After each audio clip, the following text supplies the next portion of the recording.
Olá, queridos ouvintes da Rádio Cristo para Todos. Eu sou Abner Campos, sou músico, maestro, coordenador do projeto Toda Ielbe Canta da Igreja Evangélica Luterana do Brasil. Estou com vocês mais neste programa Toda Ielbe Canta. Aqui no Toda Ielbe Canta você encontrará um conteúdo especial, sempre relacionado com a música em geral e da Igreja Cristã e da Igreja Evangélica Luterana do Brasil em particular.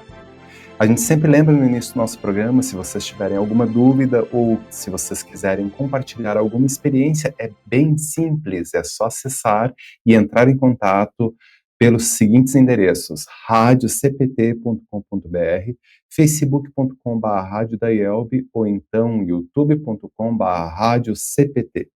Anotem aí o nosso WhatsApp, 5133322111, e também dá para entrar em contato por e-mail, contato@radiocpt.com.br.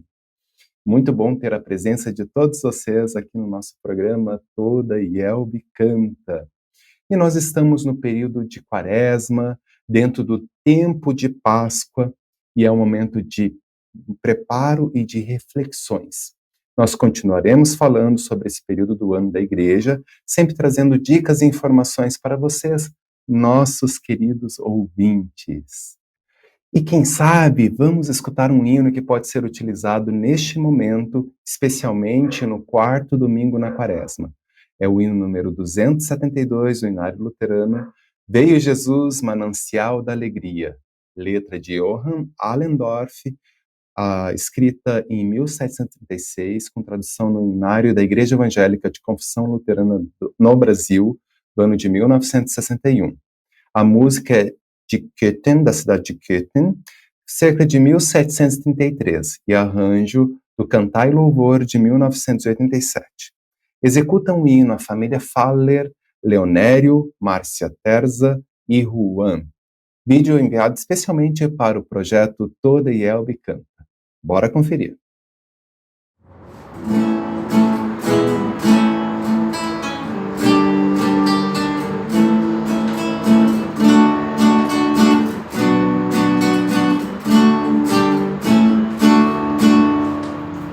Veio Jesus, manancial da alegria, Ele é o princípio, também Ele é o fim.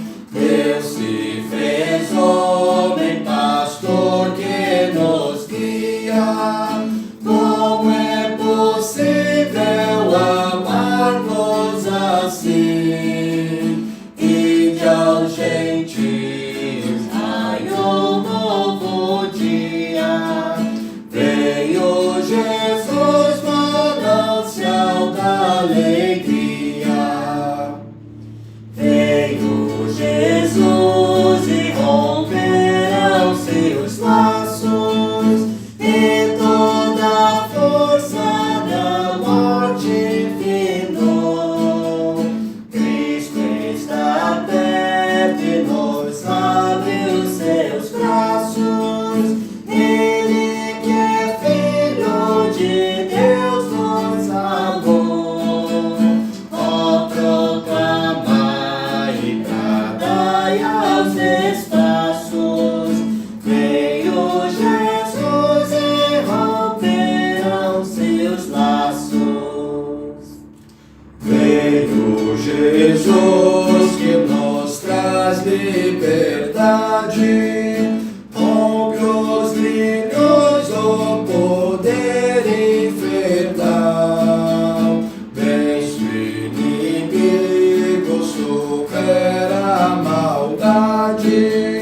Dois oprimidos, irmãos sem igual.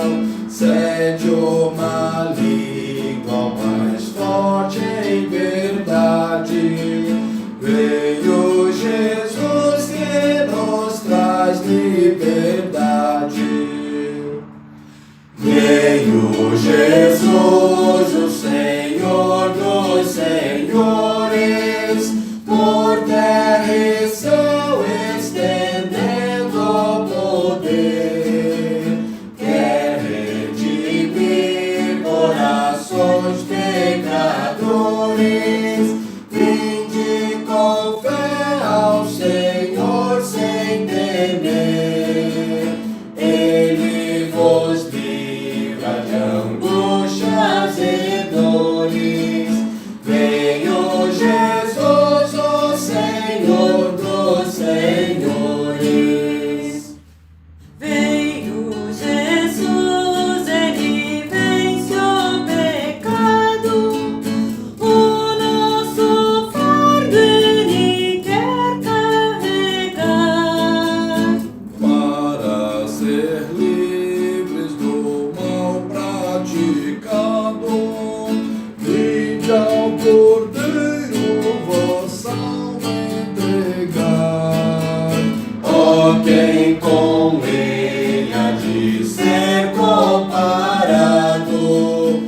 nova vida. Seja louvado, Senhor, sem igual. Trouxe esperança, criatura perdida. Já não há morte, temores ou mal. Canta feliz a nossa alma remida. Veio Jesus e nos deu nova vida. Façam então como a família Faller, participem do projeto Toda Yelbe Canta. Nós estamos recebendo hinos de paixão e morte, confissão e arrependimento, além das sessões adoração e louvor e gratidão. Envie e-mail para todaielbecanta@ielbe.org.br e solicite mais informações. Nós encaminharemos então a lista de hinos disponíveis para gravações. E essas gravações não precisam ser feitas com altas produções. Nós estamos então chamando os membros, as congregações para cantarem os hinos do Inário Luterano, edição de 2016. E faça parte, então, desse projeto maravilhoso, porque nós, Igreja Luterana, somos a igreja que canta. E a gente conta também com a parceria do nosso colega e amigo, maestro Rodrigo Bloch, para um bate-papo para lá de especial. Tudo bem, meu amigo? Olá, Abner, tudo certo? Estamos nós de novo Tudo aí, certinho. conversando sobre os hinos, sobre o nosso cenário, muita música, sempre um prazer. Muito bom. É muito bom a gente trocar essas ideias e essas nossas experiências com os nossos ouvintes.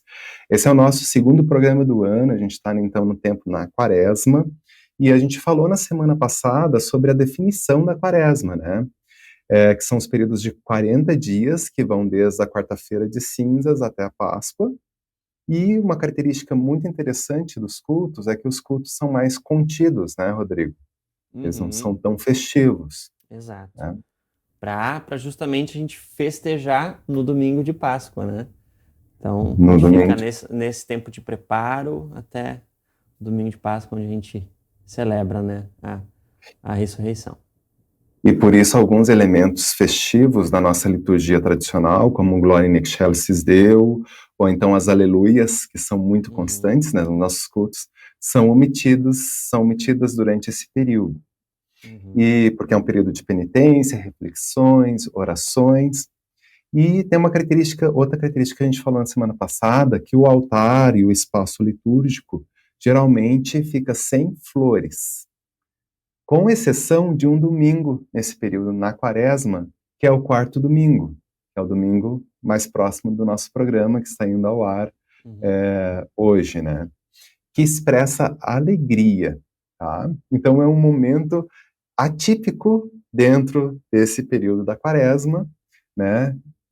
E vocês sabem por que existe essa exceção à regra? Vamos falar um pouquinho sobre essa exceção à regra, né?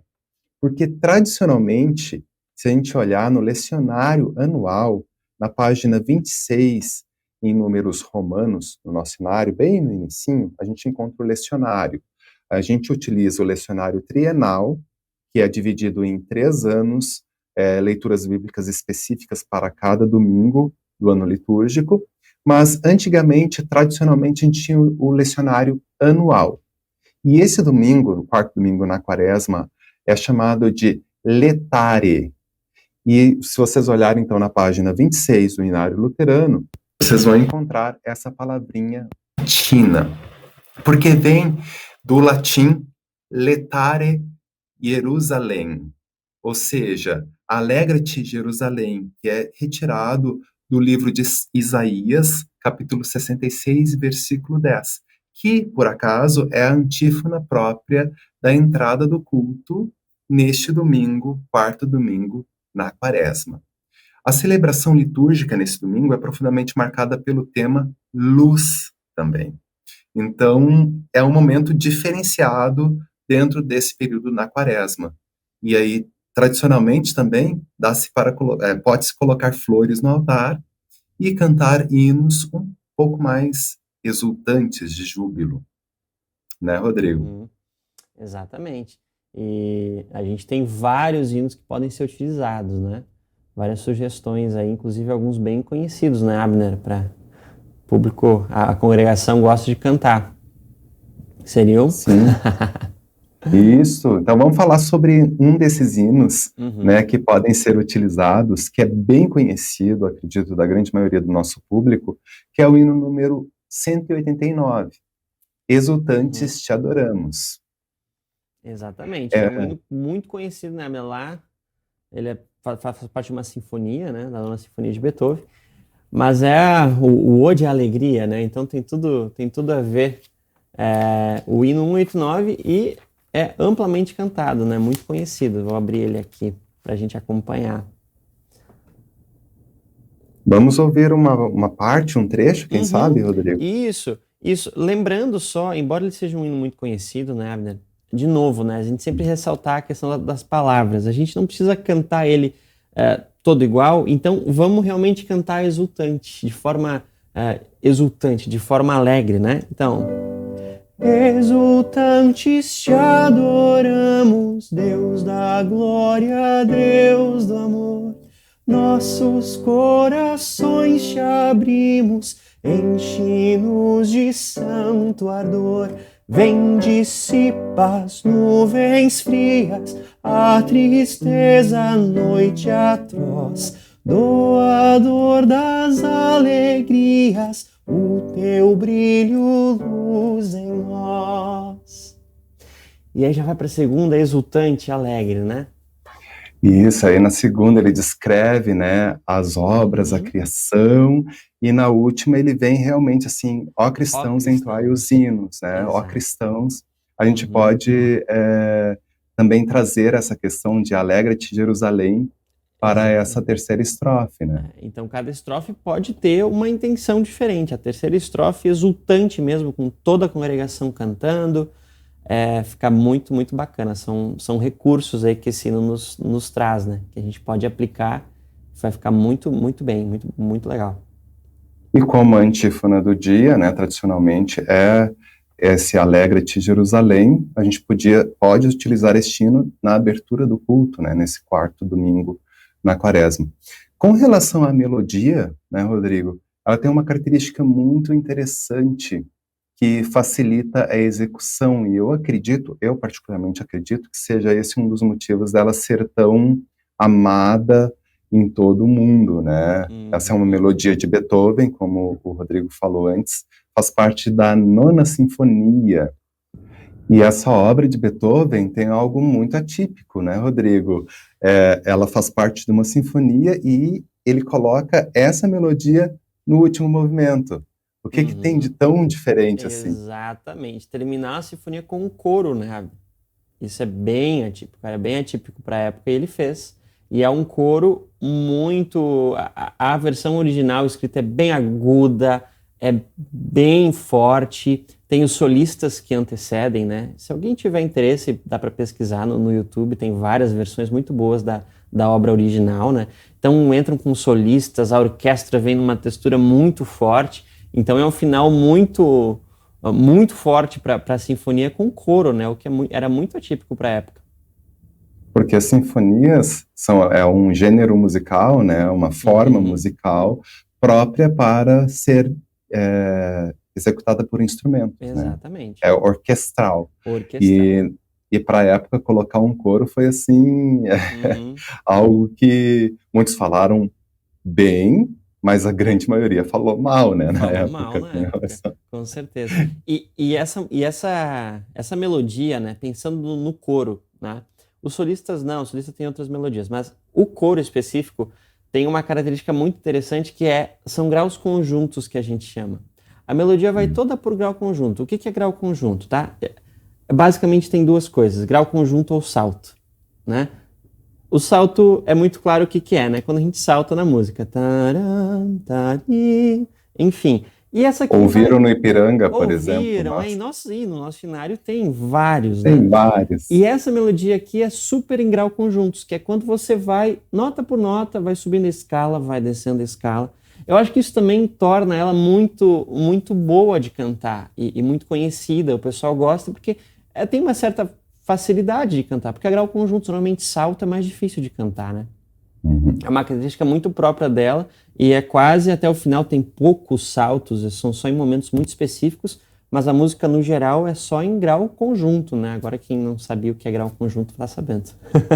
Isso, quem não sabe, sabe agora. Porque, agora. então era isso que eu estava falando bem no início, e Sim. no meu ponto de vista também é o que torna essa melodia uma melodia de fácil execução, né, que fica gravada na memória, e por isso que a congregação vem com todo o peso, né, e com toda a força de vontade de cantar, né? Além de cantar, ela é fácil também de tocar para quem é pianista, organista, ou tocar no violão, seja qual for o instrumento disponível na comunidade. Quem está aprendendo, né, os instrumentos é muito comum, principalmente teclado, flauta, né, violino, é muito comum você tocar essa melodia logo no início do estudo, né? É bem normal por justamente ser mais fácil, né? Se ela ser próxima, a melodia ser próxima.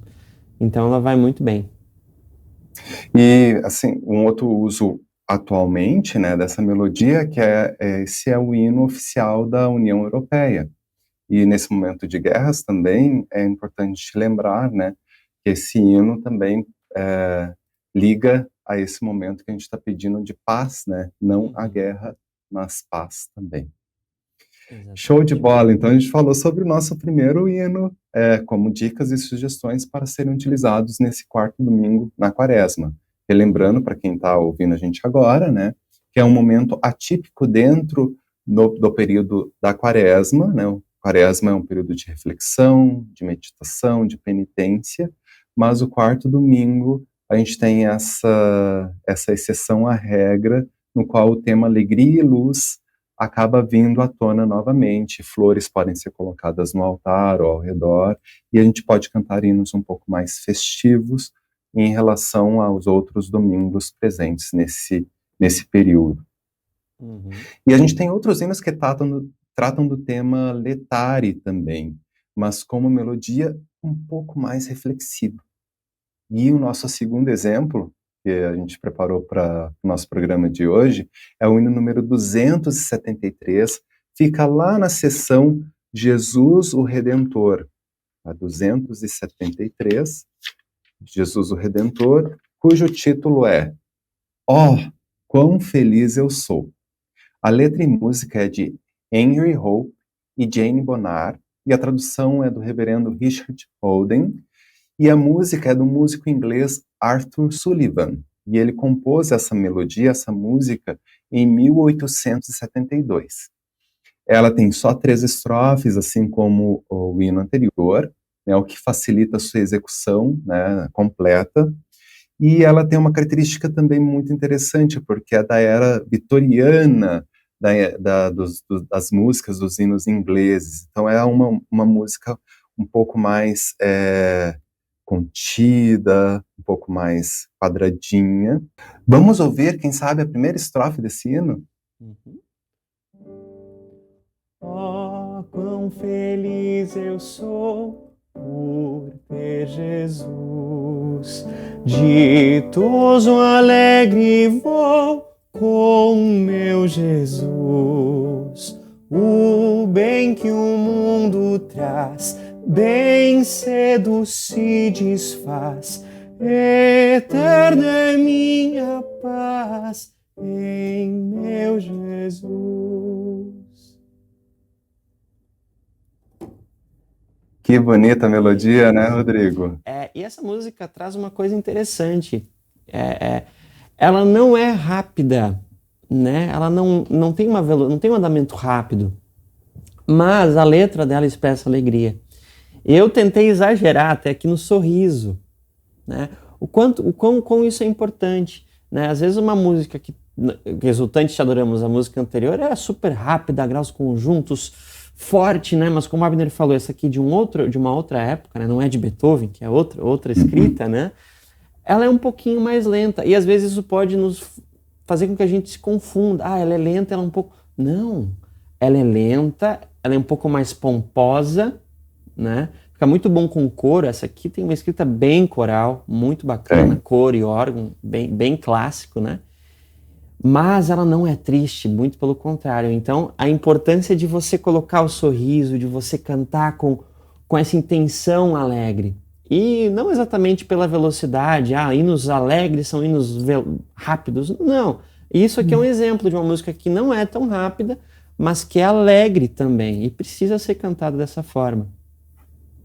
Realmente. E, assim, também tem uma outra questão que às vezes as pessoas fazem associação, né, com relação à tonalidade. A gente vai ver outros exemplos também que tem essa questão. Essa é uma tonalidade maior. Geralmente os hinos as melodias são mais alegres, tendem a ser em melodia maior. Uhum. E esse é um caso em que é uma melodia maior, né, mais reflexiva, então é um alegre reflexivo, né? A gente está feliz, a gente está alegre, mas o mundo está ao nosso redor, né? Não importa que o mundo, que esteja no mundo, as nossas dificuldades, mas em Jesus a gente está alegre, isso é próprio da nossa teologia da cruz também. Uhum. E, inclusive, no último sistema, tá? Na última linha da música, tem essa melodia aqui. Eterna é minha paz, paz em Jesus. Então, você vê que a linha melódica, você explode no eterna é minha paz. Aonde, né? Paz em Jesus. Né? Então, isso é importante trazer esse pensamento quando você está cantando, né? É de fato cantar a letra, né? É o que a gente fala o tempo todo. Uhum. E aqui é muito claro isso. Fica a dica, cantem a letra. Cantem a letra. Isso, sempre estudem o que está sendo ali a temática do hino. Pode seguir. Eu até destaco a frase anterior, como é bem montada a música. O bem que o mundo traz, bem cedo se desfaz. Eterna é minha paz, paz em Jesus. Então, eu estou falando do mundo, que de fato, né, a gente sabe que o bem que o mundo traz se desfaz, é ilusório, e a música é um pouco mais, uma melodia um pouco mais grave, e aí no último a gente explode dizendo que a nossa paz eterna é em Jesus. Então ela tem essa variação na melodia, essa variação na letra, que é bem importante a gente destacar no canto e na execução. Uhum. E nesse trecho, complementando o que o Rodrigo acabou de falar, né, as subfrases, elas vão crescendo, tem um crescendo harmônico, um crescendo melódico e de intervalos, né? A primeira frase é mais grave, a segunda frase é intermediária e a última frase explode lá no mais agudo. Exatamente. E ainda sobre as subfrases, que são as pequenas frases, né, dentro da frase maior, você vê que a melodia, ela sempre cai na mesma nota. O bem que o mundo traz, bem cedo se desfaz. Então a gente está realmente cantando, né? O bem que o mundo traz, ele se desfaz, né? Então ele cai, ele é ilusório, né? E outro, talvez, destaque que a gente pode dar é na harmonia, né? O bem que o mundo traz, bem. A harmonia também está nos trazendo uma certa tensão. Né? Então, percebam como tem detalhes, assim, que tudo fortalece a letra, né? Toda música fortalece a letra. É verdade. E mesmo sendo uma tradução, a tradução foi muito bem feita. Foi muito bem feita. Porque traduz realmente o que aquela seção da música, aquela seção harmônica está querendo dizer, né? Exatamente. Pra gente. E assim, no mundo da enologia, que é o estudo dos hinos, tá tudo interligado, tem que ser tudo interligado para que faça sentido, né? Aparentemente, às vezes a gente simplesmente só canta, mas tudo tem um porquê de acontecer. Exatamente. É verdade. Só um pouquinho, ótimo. Né? Antes de continuar, deixa eu só ajeitar o microfone. Tu tá ouvindo algum ruído? Não. Tudo tranquilo? Ah, beleza. É que eu tava preocupado porque eu vi que ele caiu e eu tava com medo de raspar na minha pele e dar ruído. Então tá, se tu não tá ouvindo, tá de boas. Então, não ouvi. Tá tranquilo. Próximo tópico, então. Então vou falar de novo Não, só um minuto. Na verdade terminou, né?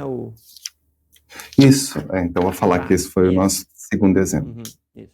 Deixa eu só posicionar aqui no número 184, já que passou, né? Então, esse foi o nosso segundo exemplo. Vamos para o terceiro exemplo do nosso programa de hoje. Se a temática for mais para o lado da luz, além da alegria, porque lembram que a gente está falando sobre o quarto domingo na quaresma, né, cujo tema principal é alegria, mas também está relacionado com a luz. Uma boa pedida seria o hino número 284 do Inário Luterano, Senhor das Luzes Siderais, que é um canto gregoriano pouco explorado ultimamente nos nossos cultos. É um hino latino, então, do século IX, então a gente já vai lá bem mais para trás, né, na nossa trajetória histórica dos hinos, né, um hino do século IX, com tradução do reverendo Leonido Cray. É uma melodia muito gostosa de ouvir, e como todo canto gregoriano, o texto tem que ser priorizado, aquela questão que a gente está falando, o texto ser importante. Vamos ouvir, Rodrigo, então, a melodia deste hino número 284 do Inário Luterano, Senhor das Luzes Siderais. Senhor das luzes siderais e luz da nossa salvação, Jesus dos altos celestiais, vem escutar nossa oração. Bonito, nossa. A melodia não é difícil de cantar, né? A melodia bem tranquila. Uma dica sobre canto gregoriano é realmente o instrumento não fazer muitos movimentos, né? Eu tô num piano aqui, então não tem muita sustentação, mas você pode segurar só o acorde e conduzir a congregação no canto mesmo, né? Senhor das luzes siderais e luz da nossa salvação, Jesus dos altos celestiais, vem escutar nossa oração.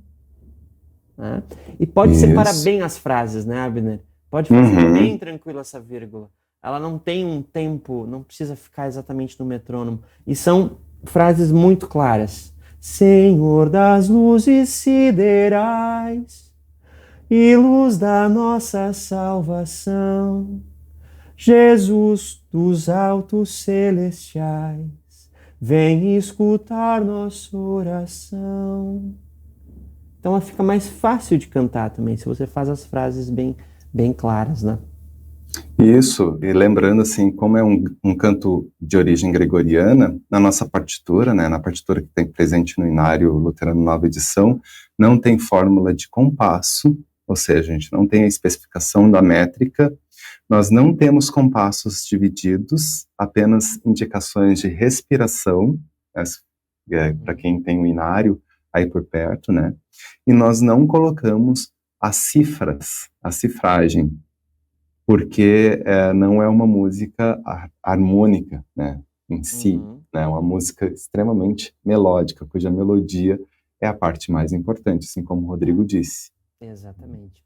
E um comentário, Abner, quando a gente fala em gregoriano, a gente normalmente, é inevitável lembrar daquele canto gregoriano em latim, né, lá do século XIV, século XIII, XIV, XV, quando isso era muito forte, né?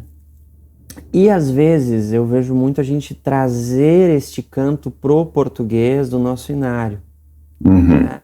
Vou exemplificar. Senhor das luzes siderais. Algo plano. Né? E aí fica uma discussão, talvez. Será que isso é necessário? Né? A gente faz muito isso. Então, eu acredito que a gente tenha que priorizar a frase. Com certeza. E quando a gente faz essa imitação, né? É uma imitação. Senhor das luzes siderais. Eu penso que a gente não está priorizando a frase. Então é um comentário em relação a essas músicas, todos esses hinos que a gente tem, que tem referência no canto gregoriano. Né? A gente não precisa imitar aquele canto em latim, até porque é latim, o latim é uma outra dicção, é uma outra, né? Então a gente tem que tomar esse cuidado quando a gente pega o canto gregoriano no inário, a gente pode cantar normalmente, né? Sim, porque a gente está fala. cantando português. Então, Exato. a entonação vai ser, as sílabas são diferentes no português com relação ao que Ao é latim. Exato. ao latim. Então, a gente tem que cantar em português. A gente não está cantando aquele canto gregoriano do século IX. A gente está cantando Isso. um canto gregoriano para ser cantado em pleno século XXI. Eu faço esse comentário justamente porque eu vejo muitas vezes a gente querendo imitar, mesmo no português, imitar aquele canto gregoriano. O fato de ser canto gregoriano nos traz algumas informações, sim, de respiração, não tem fórmula de compasso, não tem cifra, como o Abner colocou. Agora, a gente não precisa trazer aquela forma, porque a gente vai perder o mais importante, a gente não vai deixar claro o texto.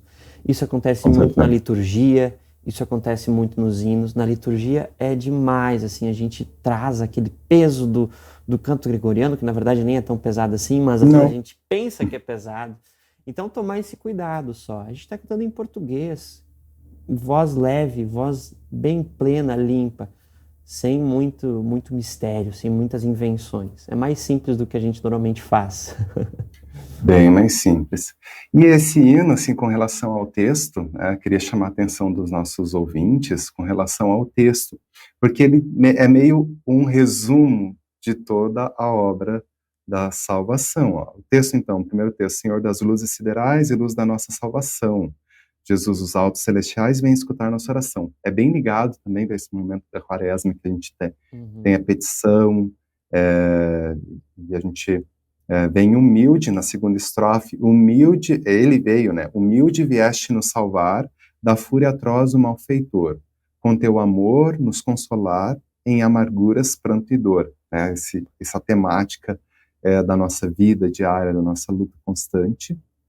Aí na terceira estrofe fala da encarnação, né?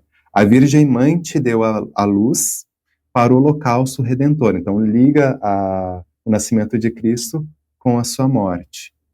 Pois no Calvário, sobre a cruz, nos resgataste ao Salvador. E na quarta estrofe: agora reinas, grande Deus, mostra então o reinado de Cristo, com majestade divinal. Teu santo nome em terra e céus recebe glória triunfal. E aí vai lá pro juízo final. Juiz eterno, grande rei, se nosso escudo protetor, tem compaixão de tua grei e livra-nos do tentador. E aí vem a última estrofe, que é uma doxologia, louvor a Deus Pai, Deus Filho, Deus Espírito Santo, né? A Deus o Filho, a Deus o Pai, e ao Santo Espírito exaltai. Cantemos sempre o seu louvor, por sua graça e enfim do amor, e aí finaliza com um amém. Eu ia pedir para o Rodrigo, se for possível, cantar este amém, para finalizar essa sessão desse hino, né? Claro, vamos cantar o amém. Lembrem que a gente termina nessa nota, né? Eu vou cantar então a última estrofe e vou fazer o amém. A Deus o Filho, a Deus o Pai, e ao Santo Espírito exaltai. Cantemos sempre o seu louvor, por sua graça enfim do amor. Amém. Isso, muito bom. Ali a gente... Cuidado com o amém, né? Cuidado com o amém, isso é um detalhe, aí sim vem do canto gregoriano. Amém. Isso. Então a última nota não precisa dar muita intensidade, não. Amém. Só deixa suar, né, na nota correta. E olha que interessante, o A do amém, ele vem com 3 notas, é um tempo ternário. Perfeito. Lembrando também a trindade, que a gente estava falando na estrofe inteira, né, uma doxologia, então ele termina com esse tempo ternário, e aí repousa no binário, no mem. Na época, né, do canto gregoriano, naquele período, o ternário era considerado um ritmo, uma palavra, um divino, talvez. Sacro. Sacro, né? Algo relacionado à trindade.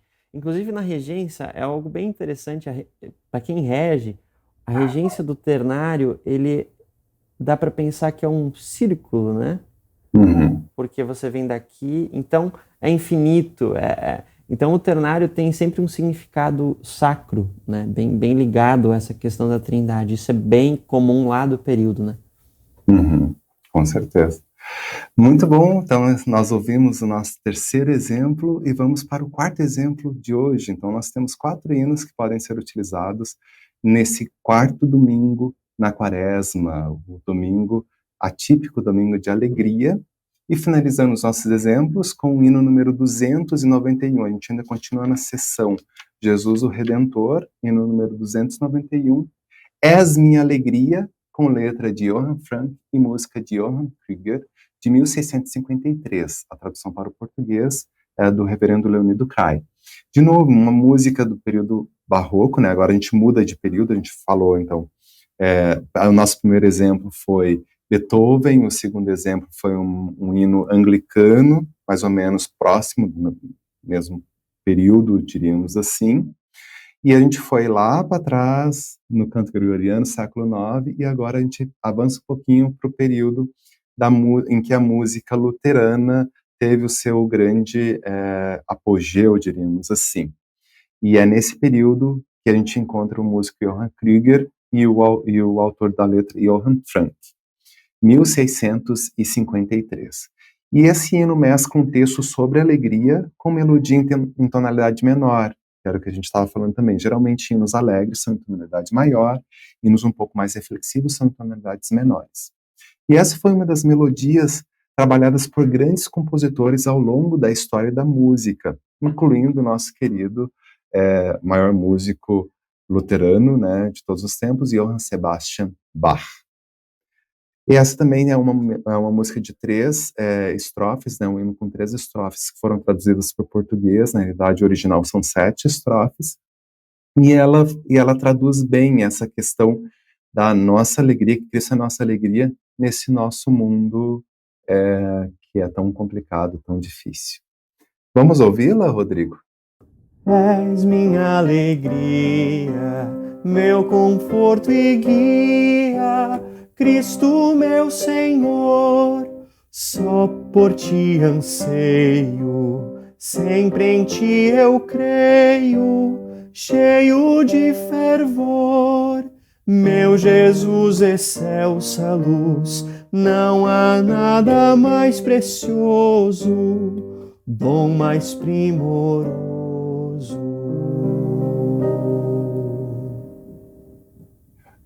Linda melodia.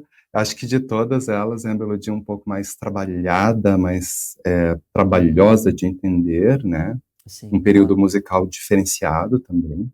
exato, ela tem mais variações de harmonia, né? E quando ele muda a tonalidade também, ele começa em tonalidade menor, vai para uma tonalidade maior, então ela acaba ficando um pouquinho mais complexa, né? Mas é bem tranquilo também de dar um pouquinho de estudo, você entende a lógica ali e vai bem.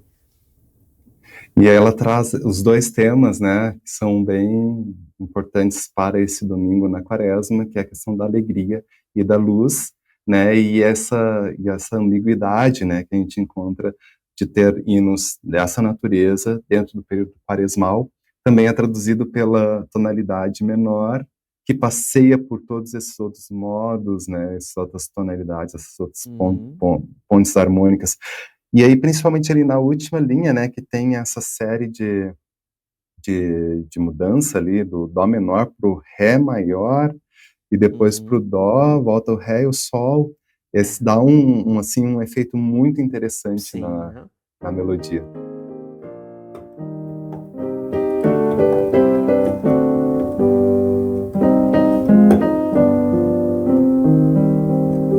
Essa parte realmente várias mudanças e fica bem encorpada a música, bem legal. E o texto traduz, né, todo esse anseio, né, a segunda estrofe: sob teu abrigo, livre de perigo, bem feliz serei. Então, vê assim essa questão da redenção de Cristo, né, bramem diabo, inferno, meu refúgio eterno é Jesus meu rei, cuja voz do mundo atroz, a alma sofre em transe agudo, Cristo é meu escudo. Então, vê toda essa questão da proteção, né, de Cristo na nossa vida. E a terceira estrofe ele vem, né? Tudo é desdouro junto ao meu tesouro. Então, tudo não vale nada junto ao tesouro que é Cristo, né? Que é meu bom Jesus. Para mim, a terra nem de longe encerra mais brilhante luz. Volta de novo o tema da luz, né? Posso passar fome, morte, pavor, nada poderá prostrar-me, dele separar-me. Então, é um hino também de muita fé, né? E não é à toa que Johann Sebastian Bach fez um moteto só com este hino, e é um dos motetos mais cantados e mais celebrados de Johann Sebastian Bach. Ele fez para coro, as 5 vozes e órgão. É uma coisa bem interessante. Então, foram esses os nossos exemplos para o 4º domingo na Quaresma. Foi muito bom ter a presença de todos vocês aqui, nossos queridos ouvintes. E, mais uma vez, muito obrigado, Rodrigo Bloch, por estar com a gente, conversando e falando sobre os exemplos, executando esses hinos, que às vezes a gente não tem gravações disponíveis desses hinos, né, para a gente poder exemplificar no nosso programa. E valeu mesmo pela parceria. Imagina, Abner. Eu digo sempre, é um prazer estar aqui falando de música, tocando os hinos, nossos hinos. Então, conta sempre comigo. Espero ajudar aí as pessoas, os músicos, as congregações, e que a gente cante muito, cante bem, cante com muito amor e alegria, né? Com certeza. Para a gente continuar sendo o slogan da nossa igreja, né? Igreja Luterana, a igreja que canta. Perfeito. Então, muito obrigado mais uma vez, Rodrigo. E como é bom a gente poder retornar aos nossos programas, né? Programas novos, programas inéditos aqui no Toda Yelbe Canta. Se vocês quiserem recapitular ou ouvir o programa de hoje, é só acessar os seguintes endereços: radiocpt.com.br ou então facebook.com/radiodaielbe ou youtube.com/radiocpt. Muito obrigado a todos, um grande abraço e até o nosso próximo programa. Para saber mais, entre em nosso site radiocpt.com.br e acompanhe nossa programação. Siga e curta nossos canais no youtube.com/radiocpt, facebook.com/radiodaielbe e o nosso podcast no SoundCloud e Spotify. E compartilhe a mensagem de Cristo para todos.